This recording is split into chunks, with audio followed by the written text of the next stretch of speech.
Bismillahirrahmanirrahim. Assalamualaikum warahmatullahi wabarakatuh. Perkenalkan, saya Muhammad Fatur Rahman Sidik dari Sistem Informasi Kota Cerdas semester 4. Di sini akan menjelaskan mengenai survey on resource allocation strategy in cloud computing. Oke.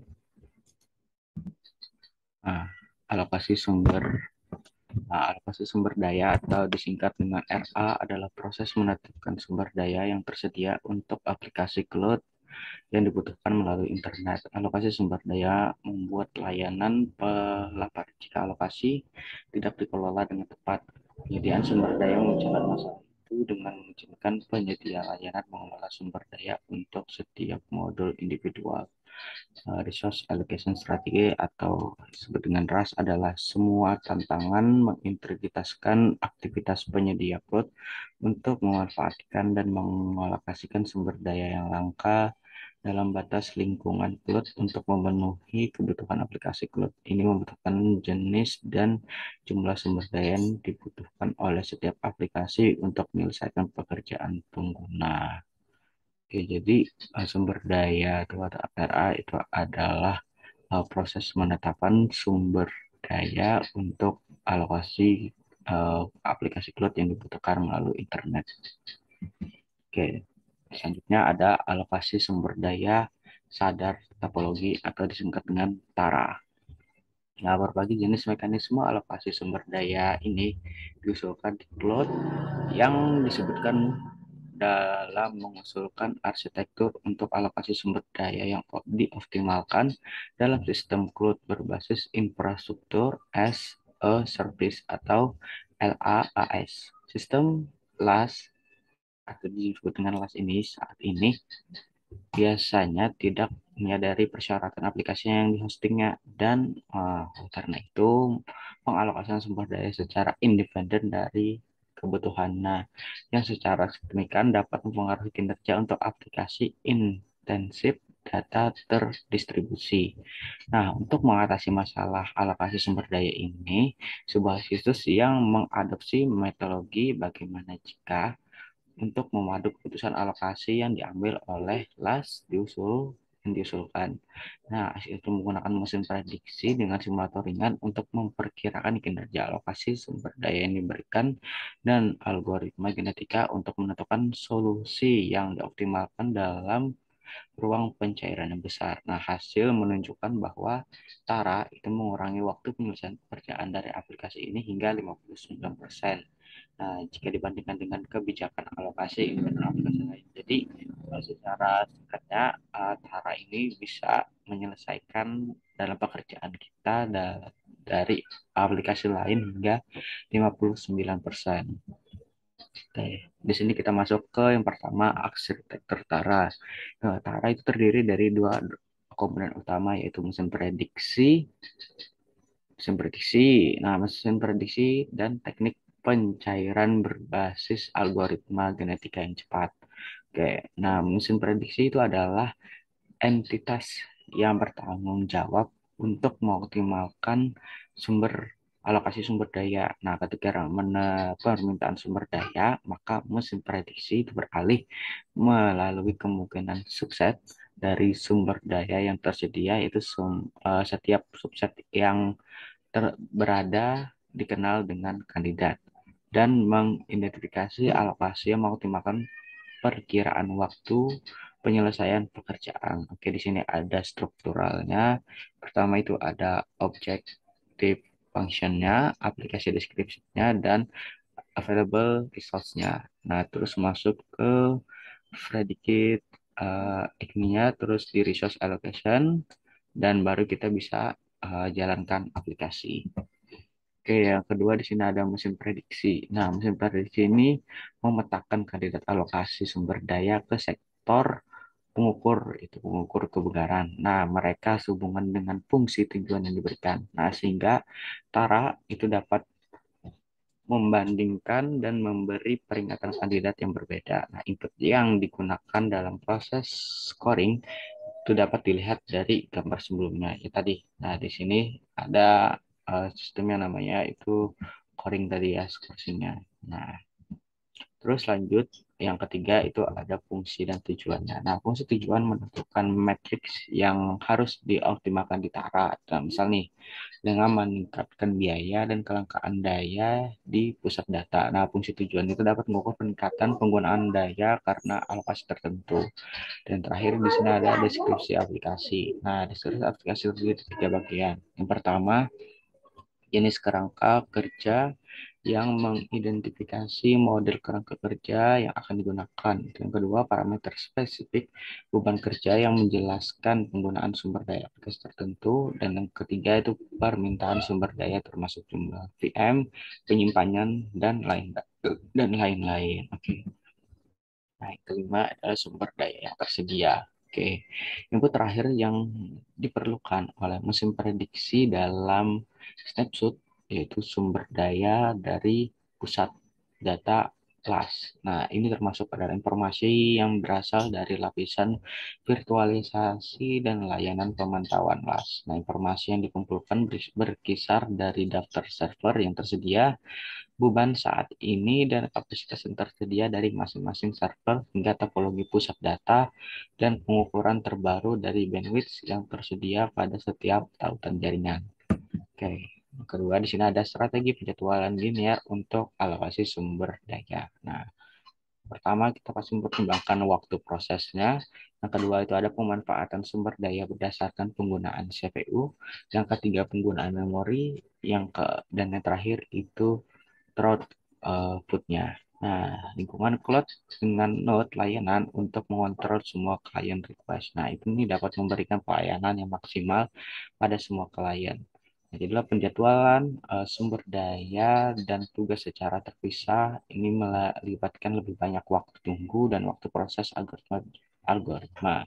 Nah, jadi algoritma penjadwalan bersama linear short for text and results atau disingkat dengan LSTR ini dirancang untuk melakukan tugas dan penjadwalan sumber daya masing-masing. Nah, disinilah Lobster digunakan untuk membangun lingkungan cloud LAS dan virtualisasi KVM atau SEN itu bersama dengan penjadwalan LSTR-nya tadi. Nah, untuk mengalokasikan sumber daya yang maksimal, terkut sistem dan pemanfaatan sumber daya.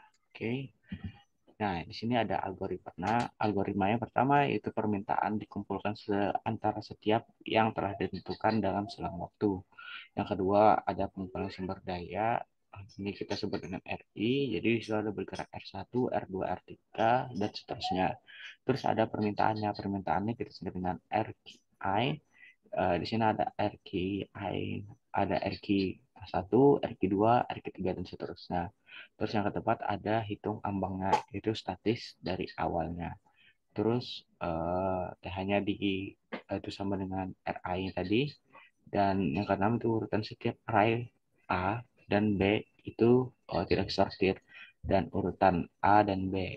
Nah, untuk setiap RKI, nah jika RKI kurang dari TH, maka ditambahkan RKI pada tarik rendah, yaitu A RKI. Nah, jika RKI melebihi daripada TH, maka tambahan RKI pada larik tinggi, B itu RKI. Nah, untuk setiap B RKI itu mengalokasikan sumber daya untuk RKI dari B. Jadi, RI itu sama dengan RI dikurang RII, itu sama dengan T itu sama dengan RKI. Jadi menentukan sumber daya A, RKI1 untuk setiap A RKI itu menghasilkan sumber daya untuk RKI dari A. Jadi RI itu sama dengan RI, RKA, dan T sama dengan RI untuk memenuhi sumber daya B, RKI. Nah, jadi di sini sudah ada nih, misalkan nih RKI-nya 1 sampai 10. Nah, jika dia kurang dari ternyata tadi, maka dihitung lagi nih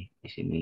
Apabila dia melebihi, maka di sini dan dapatlah ARQ-nya dan BRQ-nya, maka kita hasilkanlah ini shortest dari RQI-nya. Oke.